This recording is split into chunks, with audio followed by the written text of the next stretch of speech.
Jika dari 1 poin pH itu memerlukan 2 ton kapur pertanian, diketahui pH-nya aktual ataupun pada saat dicek itu adalah 4,2, sementara kita kepengen menanam tanaman yang pH-nya 5,8. pH yang dituju adalah 5,8, maka caranya mencari adalah 5,8 dikurangi 4,2 dikalikan dengan 2 ton kapur pertanian, ketemunya adalah 3,2 ton per hektarnya. Artinya membutuhkan 3,2 ton kapur pertanian untuk menaikkan dari 4,2 menuju 5,8. Jadi ini angka yang mesti kita tahu kalau kita pengen menaikkan pH dengan cara dengan menggunakan alat tentu saja. Ya, kalau tidak menggunakan dengan alat ataupun manual, ya mungkin pakai kira-kira meter ya teman-teman sahabat-sahabat agro.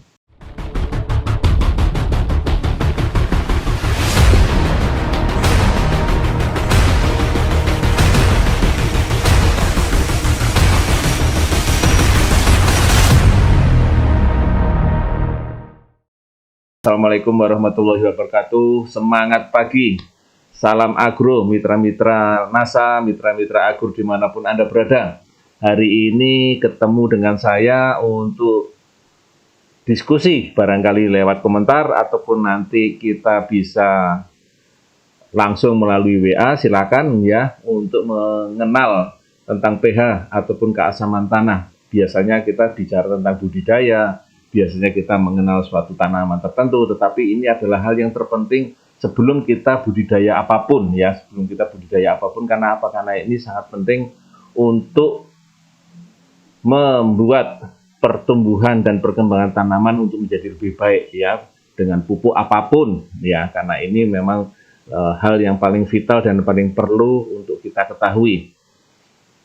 Baik, mitra-mitra, sahabat-sahabat agro dimanapun Anda berada, barangkali ada yang belum kenal dengan saya. Nama saya adalah Adi Nugroho, di mana saya sering mengawal untuk produk-produk agro di bidang perkebunan, pertanian ya, dan kadang hama penyakit di PT Natural Nusantara. Hari ini saya akan bercerita, temanya adalah tentang pH atau tentang keasaman tanah. Ya, pH singkatan dari potential of hydrogen ya, atau secara umum kita bisa menyampaikan tingkat keasaman tanah. Jadi keasaman tanah itu bertingkat-tingkat ya teman-teman semua, mitra-mitra semua, di mana ini sangat mempengaruhi masuknya pupuk yang kita berikan. Ibarat kata kita pengen makan ya, makanannya sudah ada, tanamannya sudah ada, medianya sudah ada, namun yang terjadi adalah kita dalam saat posisi masih pandemi seperti ini kan masih pakai masker ya. Nah, ini kita lupa untuk membuka maskernya. Otomatis makanan yang ingin kita makan yang sudah tersedia tadi tidak siap untuk dimakan karena masih tertutup oleh masker. Nah, sama masker ini dalam bentuk pH atau keasaman tanah. Saat ini nanti kita akan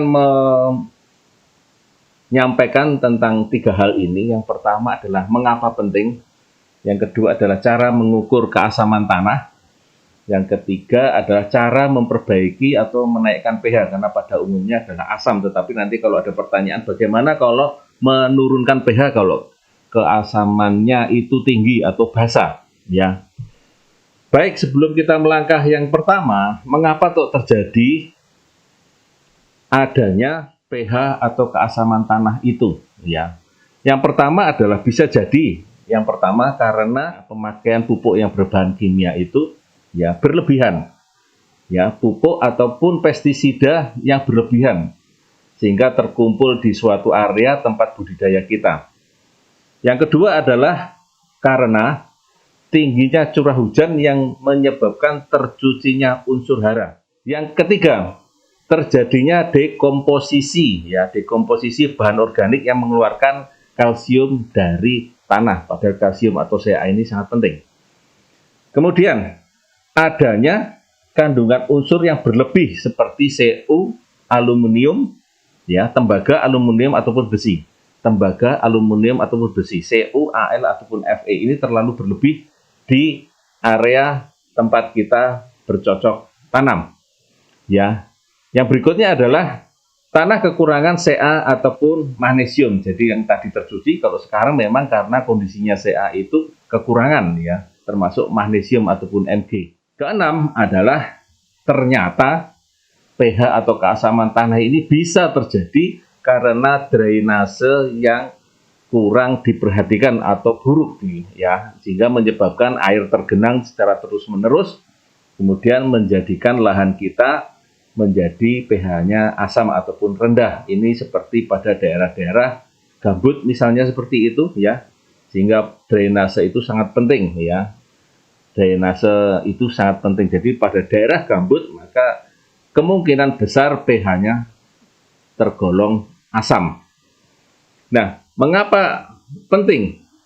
Keasaman tanah itu mengapa penting ya? Yang pertama kita lihat bahwa penyerapan tanaman itu berawal dari akar.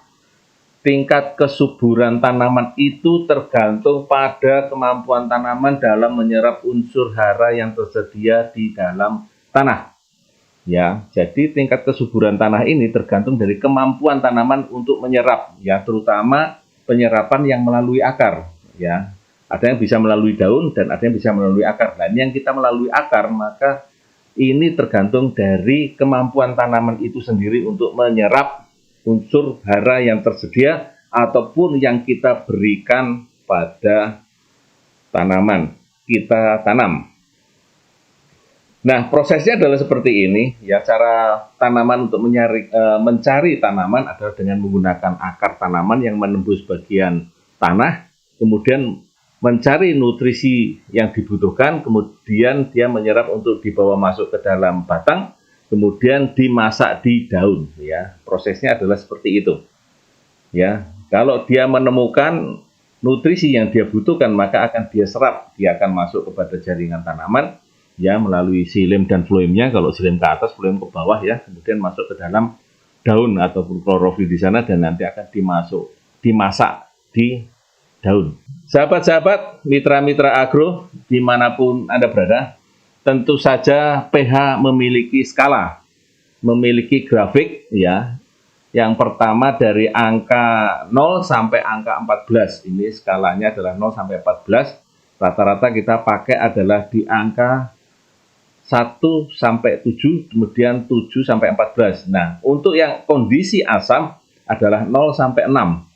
7 kita anggap sering dikatakan orang adalah netral, ya, netral.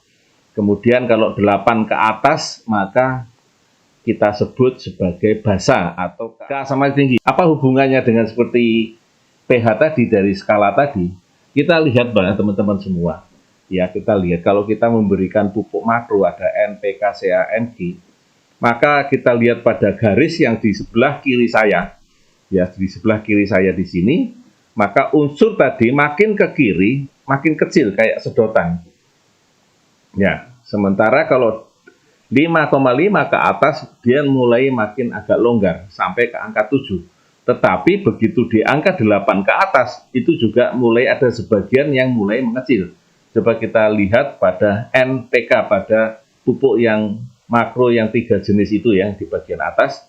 3 di bagian atas, mulai dari atas 1, 2, 3. Nah, kita lihat yang di sebelah kiri makin lama makin mengecil kayak sedotan, di sebelah kanan ada sebagian yang mulai makin mengecil. Ya. Nah, kalau makin mengecil, otomatis berapapun pupuk yang kita berikan, maka itu tidak terserap oleh tanaman.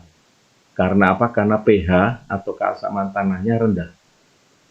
Begitu kita naikkan menjadi angka 6 saja, angka 6 saja, atau mungkin 6,5 sampai 7, maka semua unsur yang di NPK, Ca, Mg tadi maka akan terserap dengan baik. Ya, sementara pada saat posisi merah itu berarti nanti akan kesulitan terserap oleh tanaman.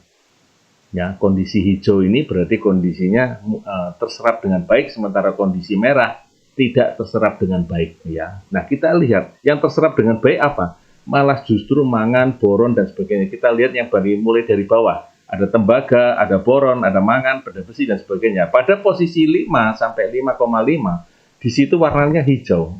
Artinya apa? Yang masuk malah justru unsur-unsur ini dan ini bisa meracuni tanaman. Maka sering kita lihat tanaman kita kenapa kok kurus kering, sering kenapa kok kita lihat tanaman kita kok kuning, ya.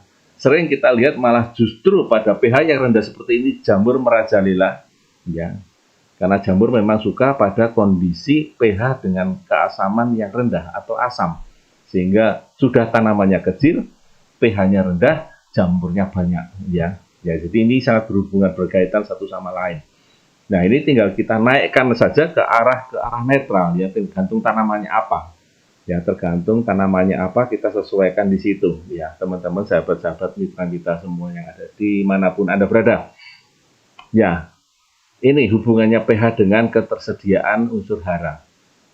Nah, lalu apa nih peran daripada masing-masing misalnya kalau tidak terangkut? Ya, kita lihat fosfor misalnya begitu, ya. Fosfor itu ada di bagian bawah, ya, di fosfor, ya, di bagian atas, ya, di bagian atas.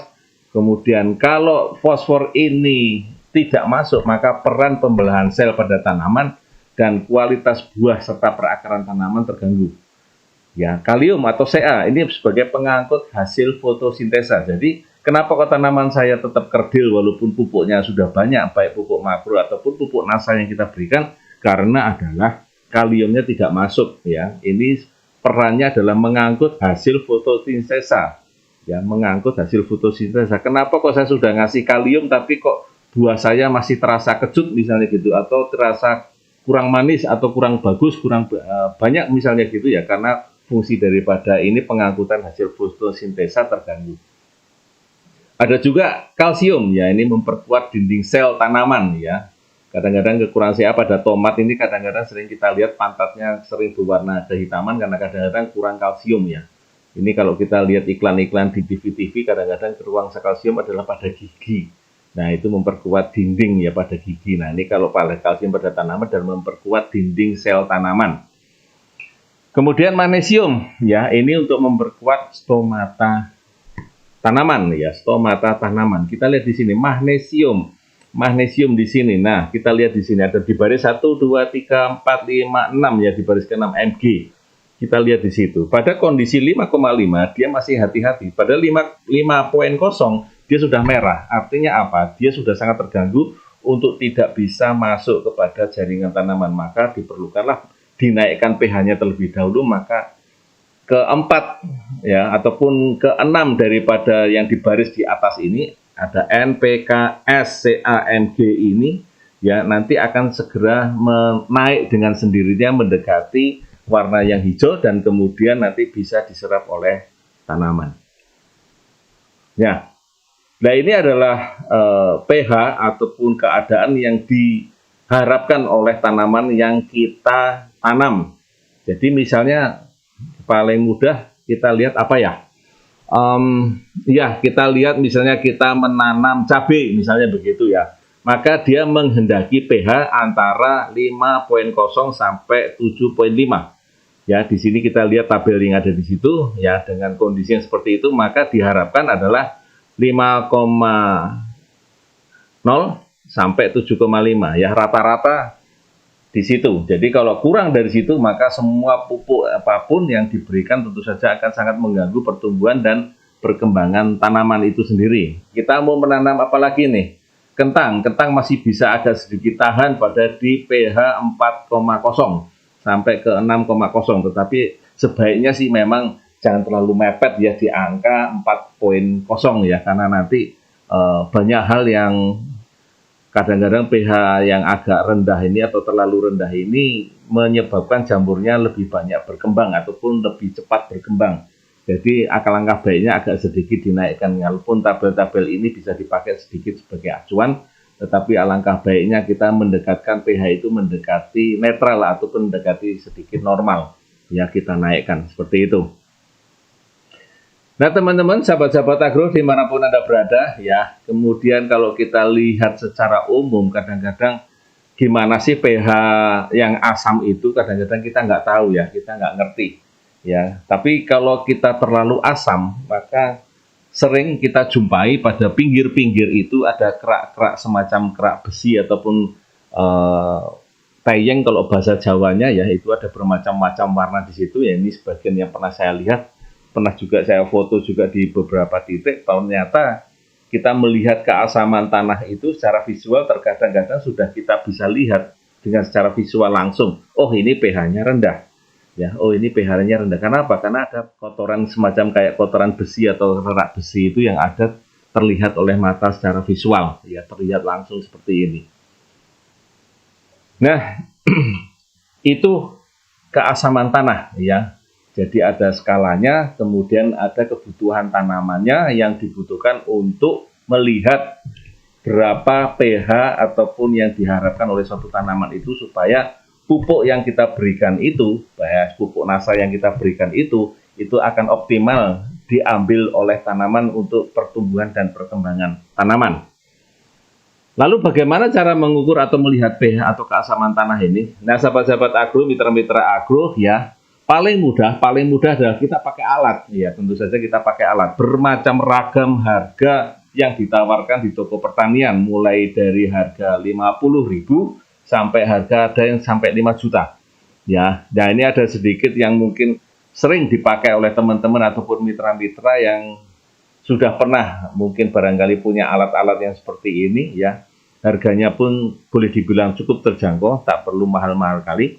Ya, tetapi yang bagus memang agak sedikit mahal karena itu biasanya agak awet. Yang kedua, akurasi ketepatan daripada pH atau keasaman tanah pada tanah itu mendekati lebih baik, ya. Kalau kadang-kadang harga-harga yang agak sedikit murah itu kadang-kadang sekali dua kali pakai ataupun kadang-kadang beberapa kali pakai, ketepatan pengukuran keasaman tanah ini akurasinya mulai berkurang, ya. Jadi kalaupun kita melihat suatu alat, maka kita akan dengan mudah kita lihat pH meter itu seperti itu, ya. Ini kita lihat, ya. Kita lihat yang dari kantor, kita punya yang seperti ini ya teman-teman semua. Ini adalah soil pH dan humidity tester, modelnya DM5, ya. Model macam-macam, banyak sekali, bisa dilihat di mana-mana, ya. Bisa online ataupun bisa mungkin membeli di toko-toko pertanian, ya. Nah, di sini akan menunjukkan angkanya seperti yang ditabelkan di situ. Ini di sini adalah angkanya. Kita tancapkan metal elektrod besi yang di sini ini harus tertanam dengan baik, ya. Kemudian nanti akan dilihat pH-nya yang ada di sini berapa angkanya. Kemudian termasuk dengan kelembabannya yang ada di situ, ya. Nah, kemudian angka itu nanti akan menunjukkan angkanya berapa, akan melihat di sini berapa kebutuhan dolomitnya pada tabel. Jadi tinggal nambahkan. Cukup mudah, cukup sederhana, tinggal tabel tancapkan seperti itu.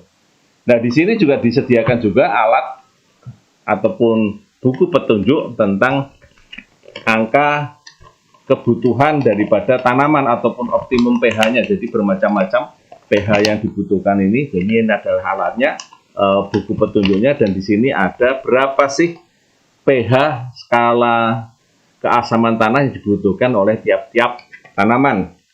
Di sini ada tomat, elon, kemudian jahe, ya, kemudian bunga lili, bunga matahari, dan sebagainya, ya. Dan ini adalah cara pakainya, ya. Kalau mungkin yang harga-harga agak lebih baik, saya rasa petunjuk-petunjuk itu lengkap dan mudah cara penggunaannya, dan sekali pakai bisa kita gunakan berapa kebutuhan dolomitnya ataupun bahan yang untuk menaikkan pH-nya. Ya, ini adalah cara yang paling mudah ataupun paling sederhana dengan menggunakan alat pH meter. Jadi kalau kita di lahan 1 hektar misalnya begitu, maka kita gunakan mungkin sekitar 10 titik atau 20 titik, kemudian baru kita rata-rata berapa lahan tersebut pH-nya. Jadi kita rata-rata, bukan hanya sekali kita tancap kemudian meliputi 1 hektar tersebut, tidak, tetapi kita ambil 10-20 titik kemudian kita rata-rata, ya. Itulah angka kira-kira yang mendekati, ya, pH 1 hektar tadi, ya. Nah, kemudian yang kedua adalah dengan kertas lakmus. Ya, ini juga cara yang paling barangkali mudah, ya teman-teman. Kertas lakmus bisa kita cari di toko-toko apotek barangkali, dengan toko pertanian juga kadang-kadang ada. Ya, tinggal kita celupkan, ambil lahan, tanah yang di lahan, kemudian kita diamkan sebentar. Nah, baru kemudian kita celupkan alat ataupun kertas lakmus ini, ya kurang lebih beberapa menit, ya kemudian beberapa menit baru kemudian kita ambil wadahnya kertas lambus tadi, kita tempelkan sampai bagian mana kira-kira mendekati pH atau keasaman tanah tadi.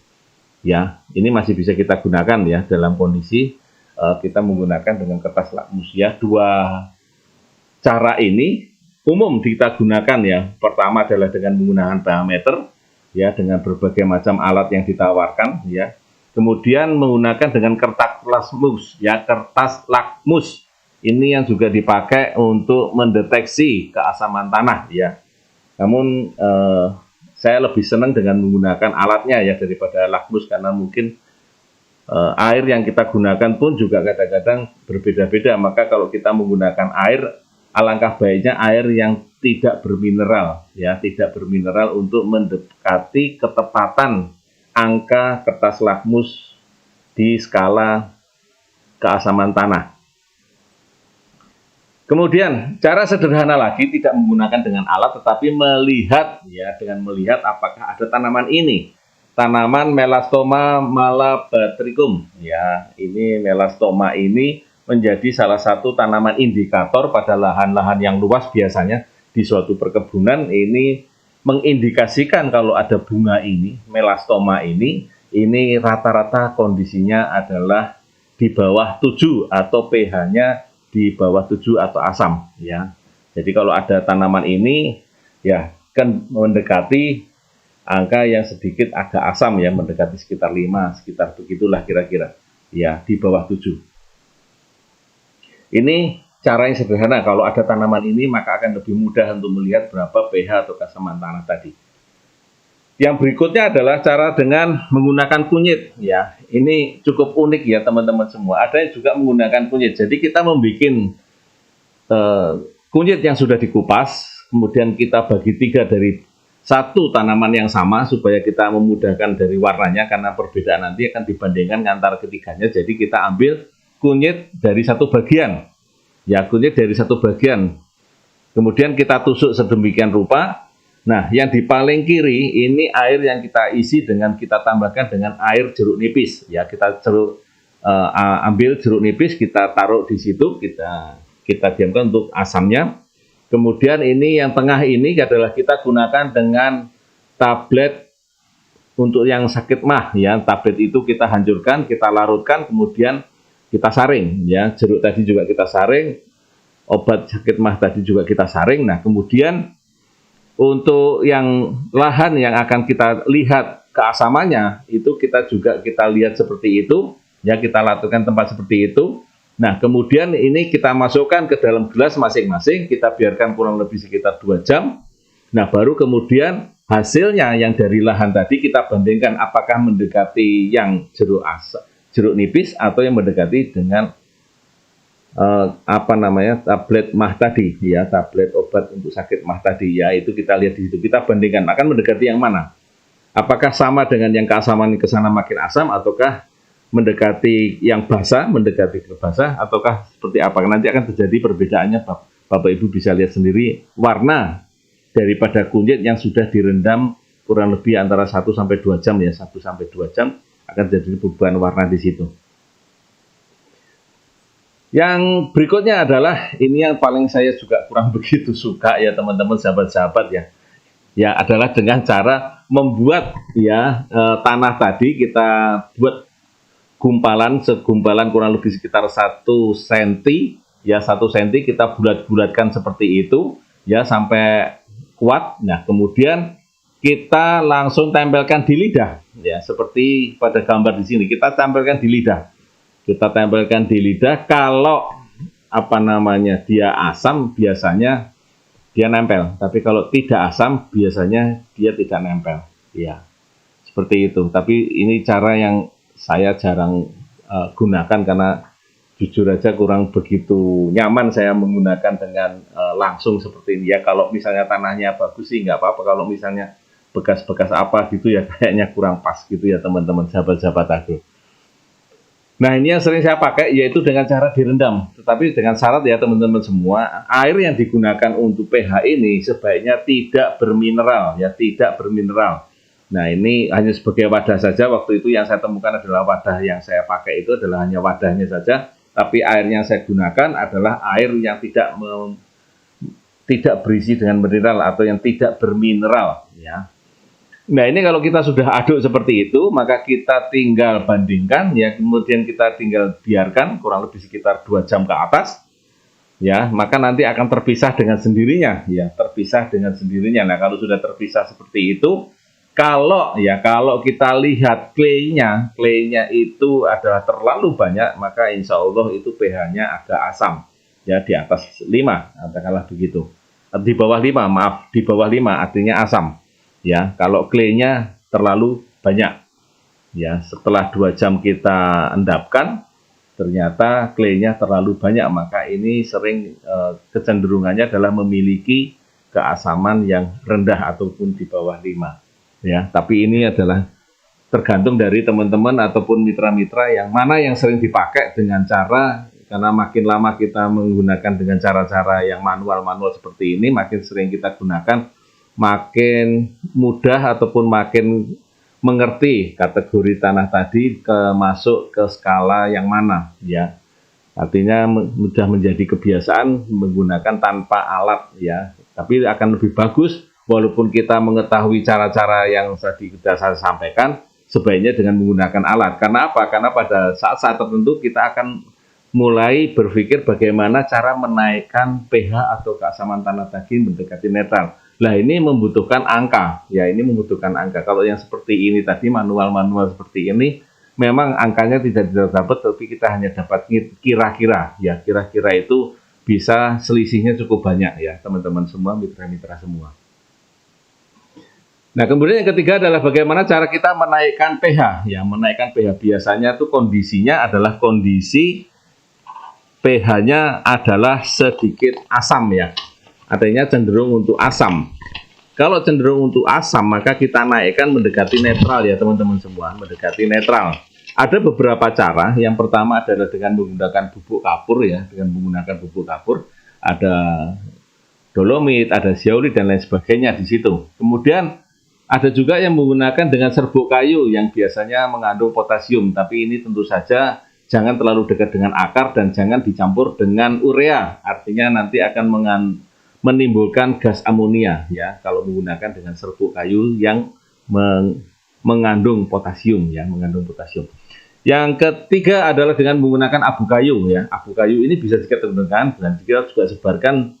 Jangan terlalu dekat dengan perakaran karena ini sangat mengganggu perakaran dan bisa merusak bibitnya itu sendiri atau tanamannya itu sendiri. Jadi untuk abu kayu ataupun serbuk kayu ini bisa digunakan dengan catatan tidak terkena langsung pada bagian perakaran, ya. Jadi agak sedikit jauh dari situ. Nah, ini rata-rata untuk cara menaikkan pH. Lalu kalau pH-nya asam bagaimana, ya? Kita bisa menggunakan dengan beberapa cara, ya, teman-teman semua.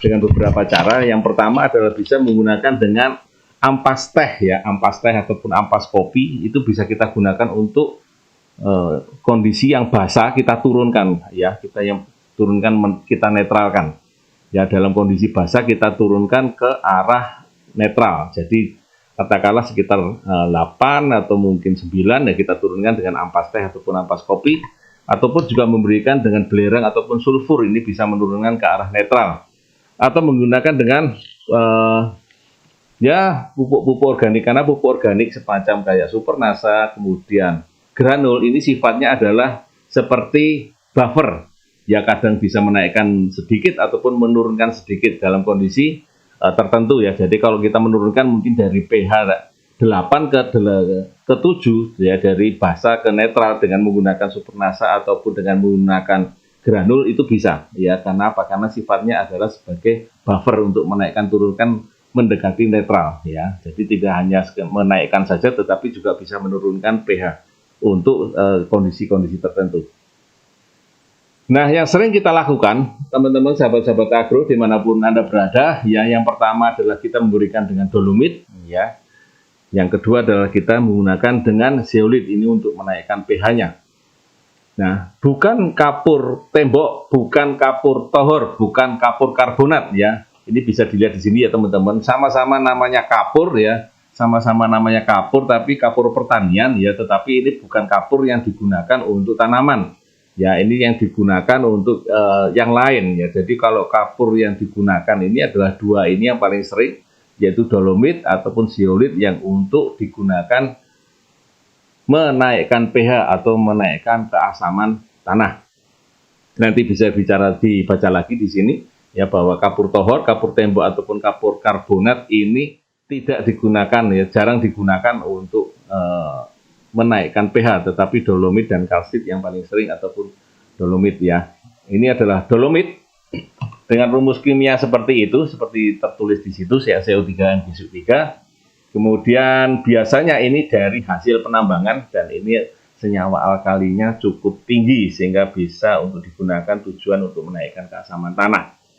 Kemudian ya zeolit ini biasanya dijumpai dalam batuan tufa yang terbentuk dari sedimen debu vulkanik ya, debu vulkanik yang mengalami proses alterasi, proses diagenesis dan proses hidrotermal.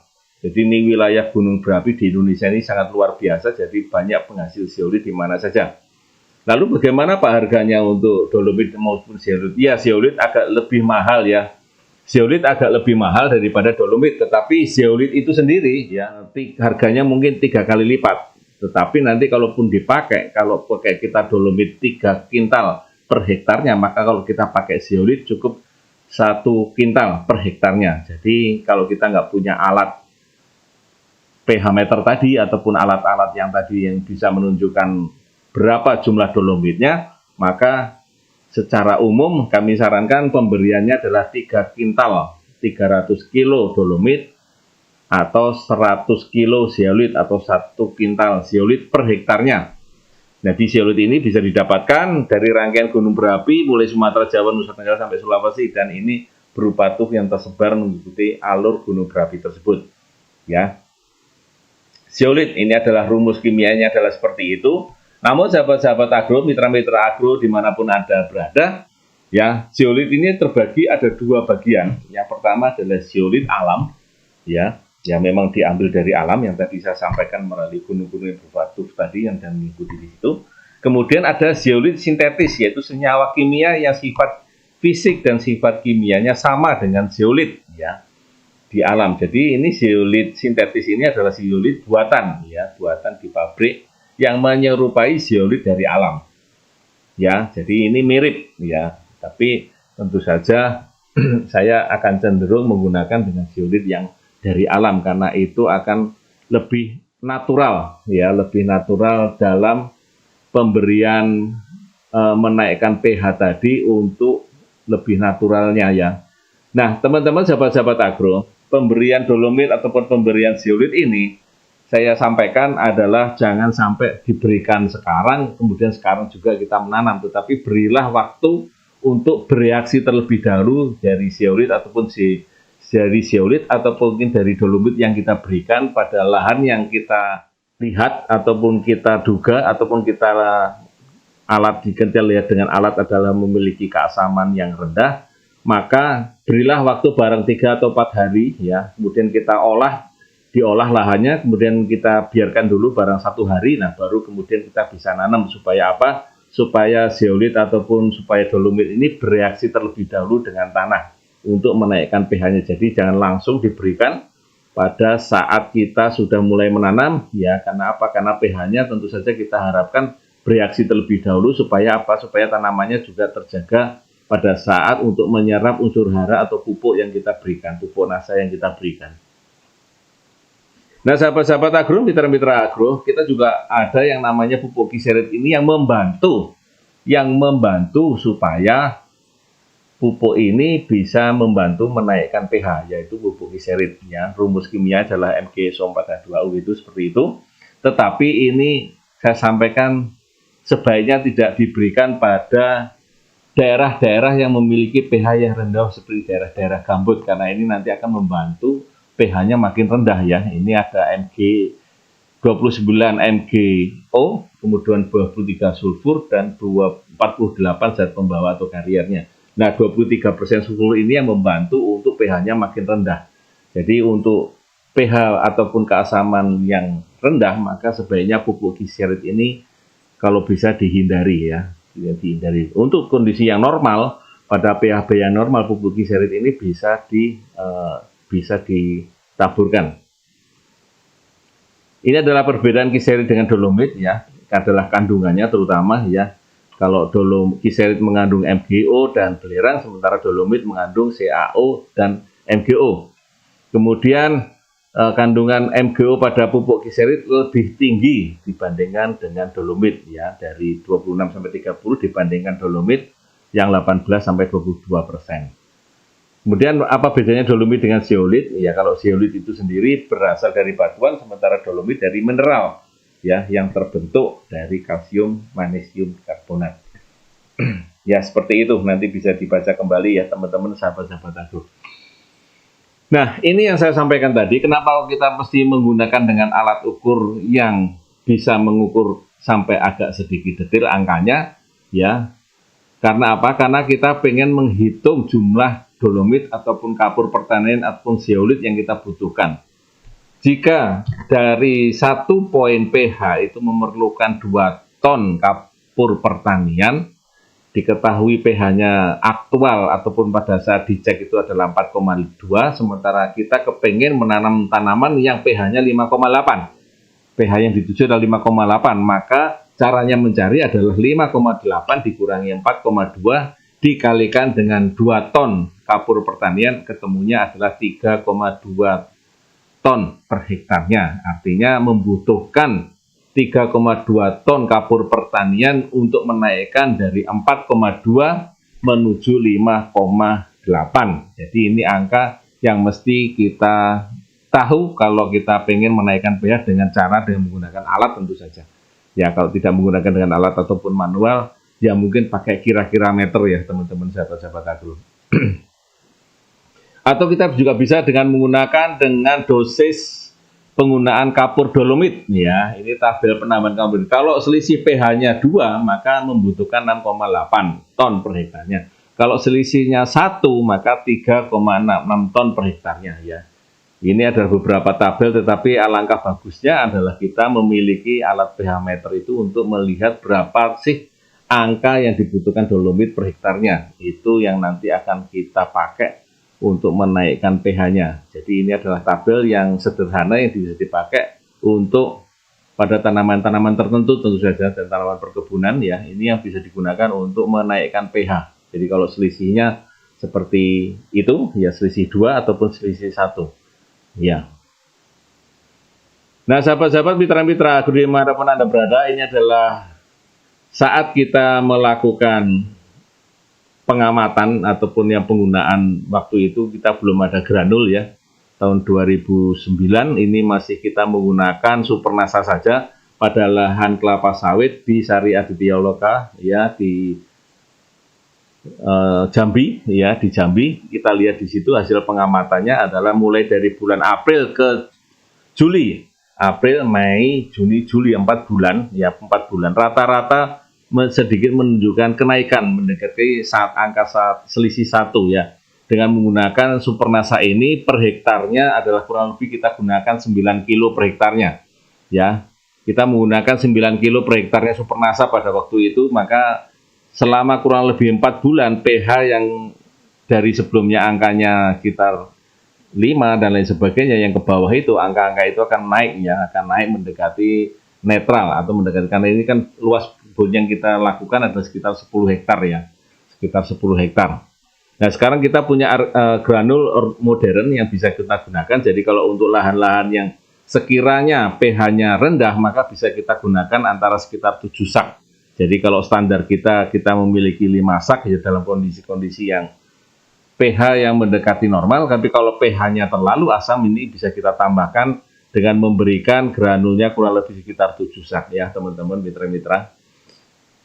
Baik teman-teman mitra-mitra, sahabat-sahabat agro dimanapun Anda berada, demikian tadi tema kita tentang mengenal keasaman tanah ya, dengan 3 subtema tadi. Mudah-mudahan ini bisa bermanfaat, mudah-mudahan bisa memberikan inspirasi buat Anda. Ya, silakan komentar kalaupun ada pertanyaan ataupun langsung WA ke nomor saya ya. Mudah-mudahan kita bisa bantu untuk teman-teman ataupun mitra-mitra dimanapun Anda berada. Demikian tadi ya pertemuan kita, mudah-mudahan bisa memberikan manfaat. Terima kasih dan semangat pagi.